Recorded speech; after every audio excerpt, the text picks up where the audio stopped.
Hoje eu quero falar para vocês como é que eu caí nessa história do Lean, qual foi o meu início da trajetória do Lean e contar um pouco da história de implantação do Lean numa construtora que começou nos anos de 1900, em torno de 1998, 99, metade de 98, e eh, onde a gente pôde experimentar várias ferramentas Lean à medida que nós íamos entendendo o processo.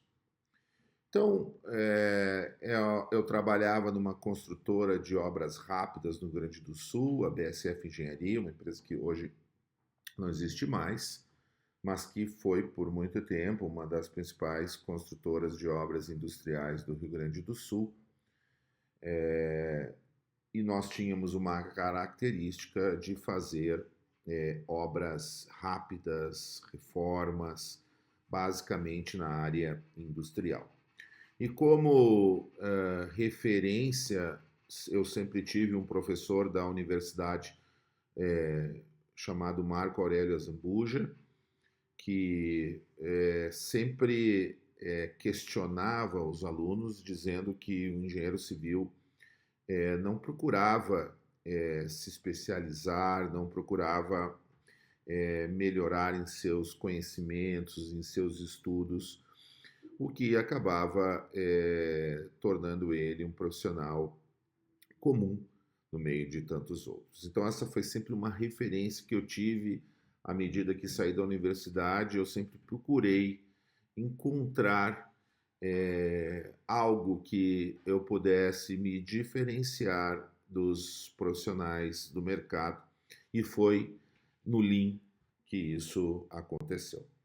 Então, na época, a empresa, né, ela tinha uma característica de obras de grande complexidade, obras difíceis de serem executadas, com alta velocidade de produção, então os prazos eram muito curtos e, claro, cada projeto era por encomenda, e como não tinha um produto, não trabalhava com corporação, cada tipo de obra era uma obra. Então, alguns exemplos aqui: um galpão de uma fábrica, né, uma cervejaria conhecida em Porto Alegre, da Dubir, e depois a gente começou a trabalhar com obras hospitalares aqui, uma CTI que foi executada naquela época.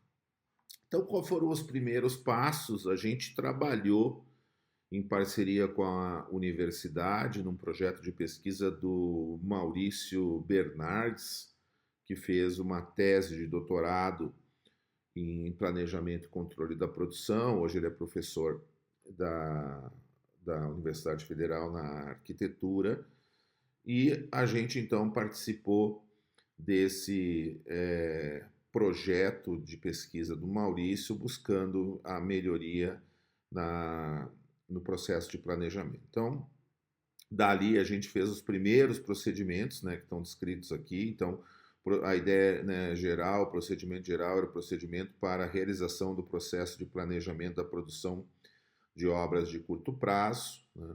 E a primeira etapa, então, foi a elaboração do cronograma macro, planejamento de recursos, implantação do planejamento semanal e já planejamento diário, e a parte de controle, causas dos problemas para o não atingimento, e o PPC, que estão descritos nesses quatro procedimentos. Então, olhando a ideia do planejamento de longo prazo, a gente, quando sai da universidade, sai sempre com aquela visão de que nós temos que trabalhar com um planejamento extremamente detalhado, o que acaba gerando muito retrabalho, porque a gente tem muita incerteza no que vai acontecer na construção. E aí, a ideia do Lean, a ideia que a gente foi aos poucos entendendo, né, é que o planejamento de longo prazo ele precisa principalmente trazer os milestones e os ritmos de produção. A gente ainda na época usava basicamente o Gantt aqui com o MS Project.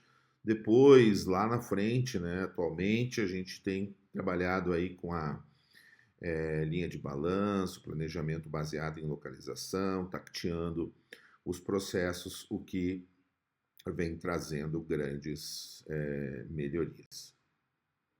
Nessa etapa ainda do planejamento de longo prazo, a gente procurava otimizar as soluções de engenharia para facilitar o processo construtivo, já com aquela ideia de industrializar para tornar o processo de planejamento, o processo de execução muito mais simples, o que é uma das orientações lá que o Cosquela faz lá no Report 72, né? Reduzir o número de partes ou passos dos processos. Então aqui, por exemplo, a gente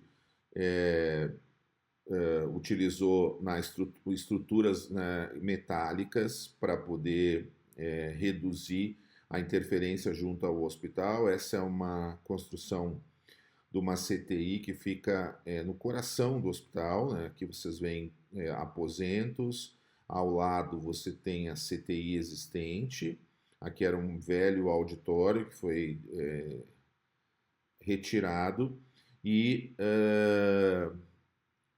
tinha que construir aqui sobre esta área. Embaixo você tinha o centro cirúrgico, uma ampliação da CTI.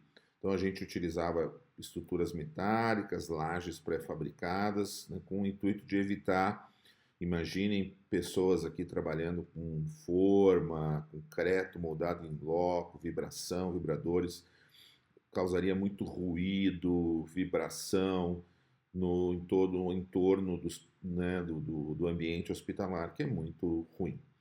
E uma ideia sempre de reduzir o lead time de interferência junto ao ambiente hospitalar. Vocês veem que lá na frente ainda estão as tesouras que vão ser retiradas do auditório, a cobertura, aqui uma tesoura sendo retirada com auxílio de grua.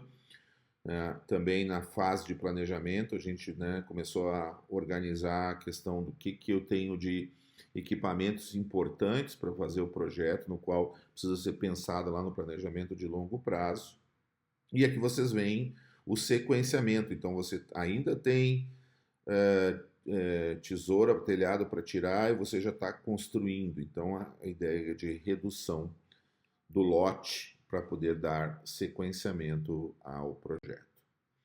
Então, dando sequência, falando um pouquinho da parte de recursos, a gente viu, né, que quando começou a elaborar o planejamento de curto prazo, principalmente, começou a ter dificuldades na elaboração dos recursos. Então a gente montou uma planilha de programação de recursos, que você tinha os recursos, a quantidade, a unidade, a data de compra, quais eram as atividades e o controle, para que os materiais, principalmente aqueles recursos chamados de classe 1, recursos de longo ciclo de aquisição, pudessem ser planejados e comprados à sequência, na medida que forem sendo executados. Aqui a planilha preenchida na época, né?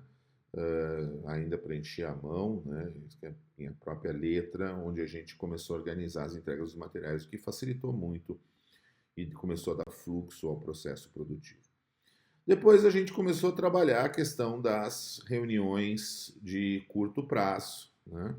Que ocorriam aqui com os principais fornecedores, eram reuniões semanais e depois a gente já começou a fazer, no caso aqui do hospital, reuniões diárias para poder trabalhar o comprometimento das equipes, né, que o mestre da obra, conversando com os principais fornecedores no projeto, as etapas de execução, para poder dar sequenciamento à obra.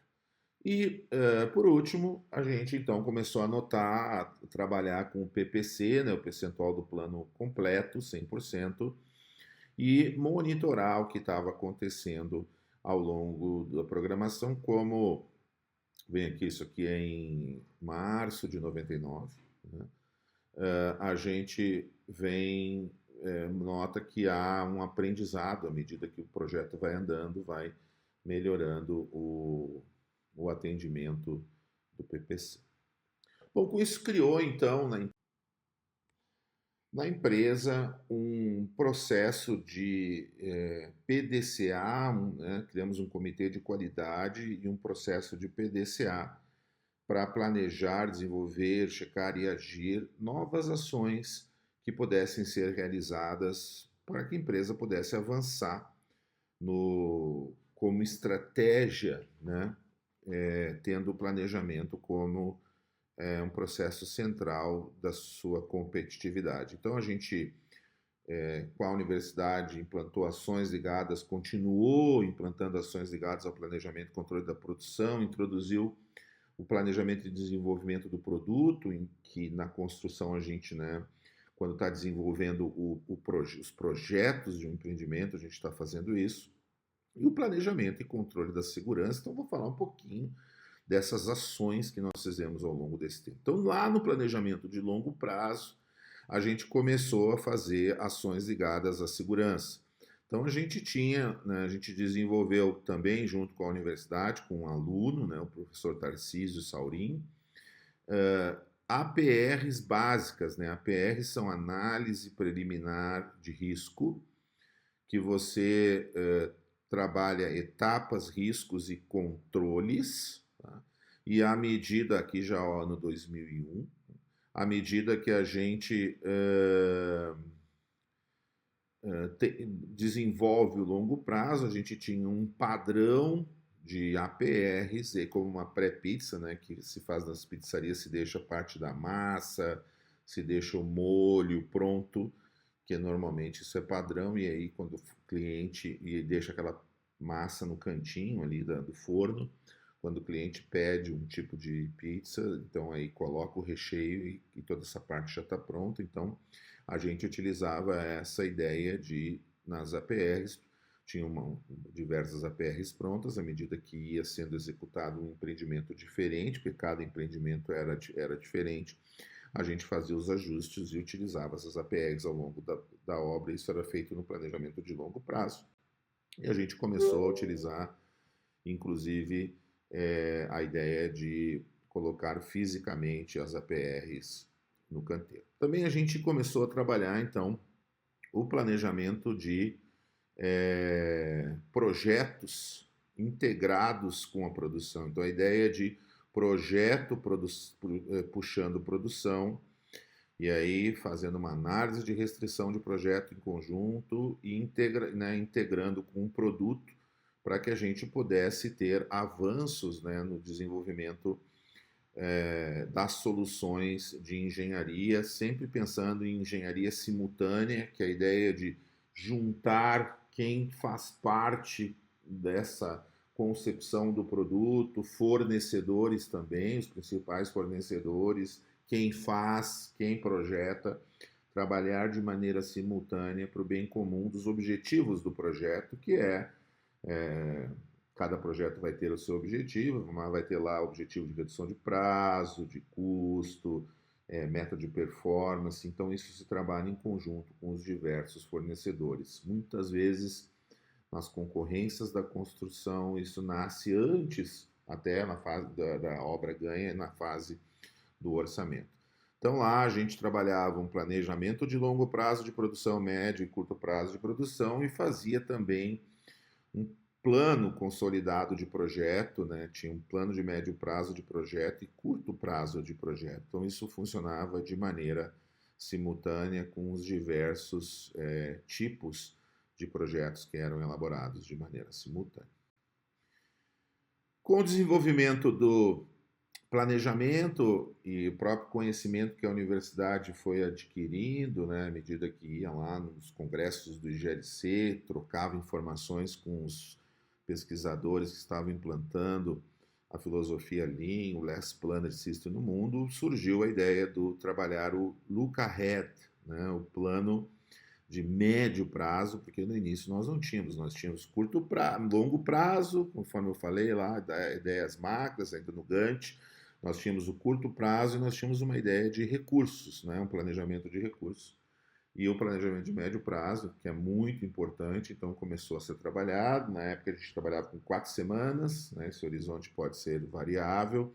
O planejamento de médio prazo é chave para o sucesso da implantação do Last Planner, do Lean, para o desempenho das obras, né, onde você seleciona uma fatia do projeto lá do macro, do plano macro, tipicamente 5, 6 semanas, pode ser mais ou menos, conforme a velocidade da obra, né? A incorporação trabalha com 2, 3 meses, porque é mais ritmado e não tem tantas atividades acontecendo simultaneamente. Se é uma obra muito rápida, você pode trabalhar com um horizonte menor, aí vai depender da análise que vai ser feita.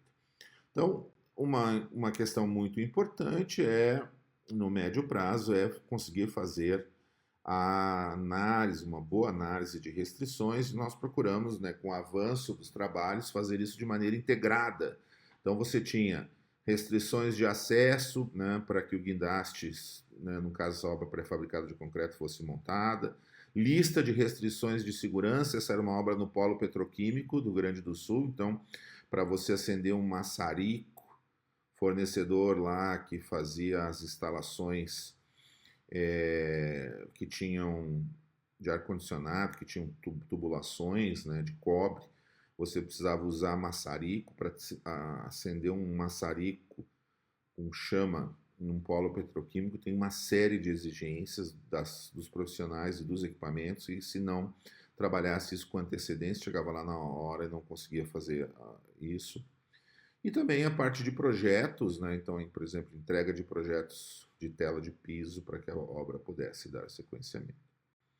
Nas reuniões de curto prazo, né, semanal, a gente avançou na ideia de ter os indicadores sempre expostos para ter transparência do que estava acontecendo, o acompanhamento das etapas dos trabalhos, os projetos, para que todos, né, tornasse esse evento, que é muito importante, um evento que realmente trouxesse as principais informações e trouxesse resultados à obra. Eu digo que a reunião de curto prazo, ela é o evento mais importante da obra, porque é ela que você consegue trazer o compromisso, o comprometimento do last planners, aqueles caras que estão lá na frente de trabalho, lá no Gemba, executando as atividades, coordenando a execução das atividades. Bom, com isso surgiu então uma oportunidade de fazer mestrado na universidade. Mestrado tinha uma modalidade de mestrado profissionalizante, então continuei trabalhando e fazendo mestrado, e usei, claro, dos temas que a gente estava implantando na construtora para servir de dados, né, de análise para o meu trabalho, que foi diretrizes para manutenção e aperfeiçoamento do processo de planejamento e controle em empresas construtoras. Eu me lembro que no início a minha ideia era fazer diretrizes para manutenção, porque manter a implantação depois que a universidade saía era muito difícil. Então, nas empresas, a gente tinha esse relato de diversos trabalhos que a universidade fazia, mas ao longo do tempo, o meu orientador, o professor Formoso, falou: cara, o que tu está fazendo é mais do que manter, é também fazer um aperfeiçoamento, um avanço, né? Claro, isso era muito conjunto com a universidade, então a gente mudou o título para manter e aperfeiçoar o processo de planejamento. Ao longo desse trabalho, a gente analisou diversas obras que foram implantado o processo de PCP, a primeira implantação, né, e depois uma sequência de etapa que a gente chamou de etapa 2, onde a gente tinha lá, que foi uma etapa de manutenção e implantação nas outras obras, e depois a etapa 3, amarelo aqui, que foi a etapa de aperfeiçoamento, onde a gente analisou o PPC médio nas duas etapas, que foi 72, depois passou para 77, e o coeficiente de variação, que reduziu, né, de 9 para 6, o que é importante, porque a variabilidade ela tem um efeito bem ruim, né? Demonstra que o sistema não está controlado, e reduzir a variabilidade é muito importante para a sustentação, para a sustentabilidade dos sistemas produtivos e do sistema de planejamento também. Ao longo desse processo ocorreram fatos importantes que influenciaram, né? Então, aqui a gente instituiu uma reunião técnica entre os profissionais da empresa para poder discutir os conceitos, as ideias. Essa reunião acontecia toda sexta-feira, final de tarde. Cada engenheiro trazia o seu PPC, o que estava acontecendo, suas dificuldades. A gente certificou na ISO 9000, que na época ainda era uma novidade. A gente trabalhou a pesquisa de planejamento e controle da segurança, como eu falei, né? A gente introduziu o médio prazo, que eu já falei também. A gente introduziu a ideia do planejamento e desenvolvimento do produto. E a gente trabalhou outras pesquisas de planejamento e controle da segurança. Também a gente analisou as boas práticas para o planejamento, né, que são um conjunto de boas práticas. Depois eu posso falar mais especificamente disso, vou fazer um vídeo sobre a ideia das boas práticas do planejamento. E vocês veem que a gente foi, ao longo das etapas, melhorando a aplicação das boas práticas. Então, quais são as conclusões desse trabalho, né, que a gente teve de mestrado, que já tem aí mais de 20 anos, mas talvez seja importante ainda para algumas empresas. Então, a gente chegou à conclusão que é importante vincular o PCP, o Planejamento e Controle da Produção, como uma estratégia competitiva da empresa. Isso traz a ideia do quanto é importante que a alta administração, os diretores, os sócios apoiem as ideias do planejamento para os resultados. Instituir uma coordenação do PCP na organização para que possa puxar esses diversos assuntos, porque muitas vezes os engenheiros de produção estão lá afogados nas suas atividades, né, os engenheiros das obras, e precisam de alguém que trabalhe também e puxe esse processo, faça os treinamentos, organize todo o processo. Constituir uma equipe de aperfeiçoamento do PCP, né, um comitê que vá trabalhando e vá melhorando.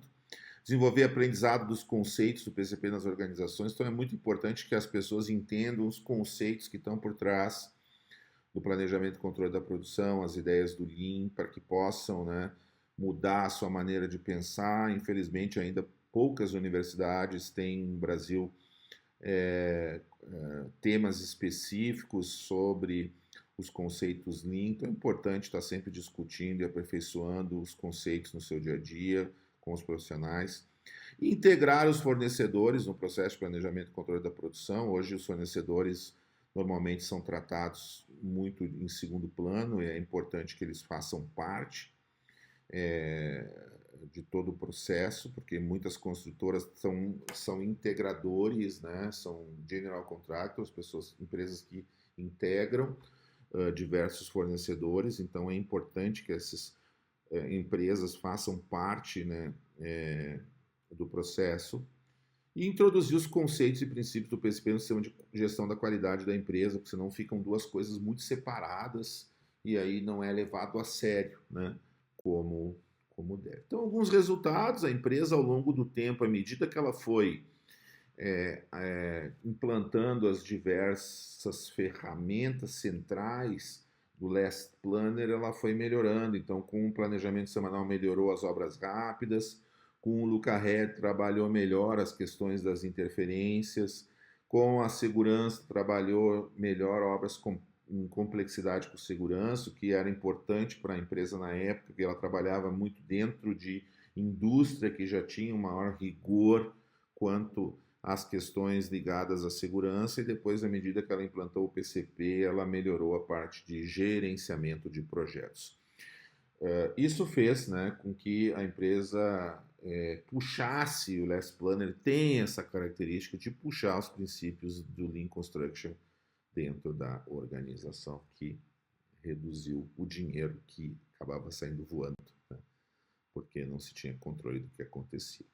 Também houve, né, a partir da implantação dos princípios Lean, um aumento no faturamento geral da empresa, o que demonstrou que a empresa desenvolveu competência cada vez mais para atendimentos a contratos maiores e mais complexos, desenvolvimento de novos mercados, como obras hospitalares e comerciais, que não eram inicialmente atendidos pela empresa, a atração de diversos profissionais diferenciados de engenharia, que começaram a olhar para a empresa como uma empresa que desenvolvia profissionais, e a própria certificação na ISO 9000, que principalmente naquela época tinham poucas empresas certificadas em construção.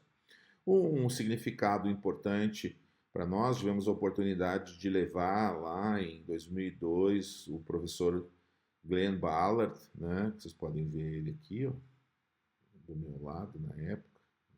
Então, o professor Glenn Ballard, aqui o professor Formoso, aqui a professora Yamara, aqui o Renato, que fazia um trabalho de aprendizagem nas organizações, que o professor Isato, que trabalha em parceria com o professor Formoso, também em vários assuntos Lean, numa visita a um projeto nosso, e o professor Glenn Ballard, que foi um dos fundadores do Last Planner, ele disse lá que a BSF tinha, né, na época, o melhor look ahead que ele já viu, que para nós foi assim de muito orgulho, né, porque o nosso trabalho, principalmente validado por ele, demonstrava que estava sendo bem feito. Então, eu contei essa história, né, para que vocês entendessem um pouquinho como foi a implantação desse primeiro projeto Lean, que fez parte da minha trajetória profissional, para que vocês também possam tirar aprendizados e poderem usar nas suas empresas. Se vocês quiserem aprender mais, podem ler lá a minha dissertação. Tem o trabalho do professor Maurício Bernardes também, tese de doutorado dele. Nós somos o caso da empresa J, que foi o último caso lá que ele analisou, e ele conta também um pouco do que aconteceu. Tá bom, gente? Valeu. Curtam aí a Escola de Lean no YouTube, no Instagram. Acompanhem os nossos vídeos.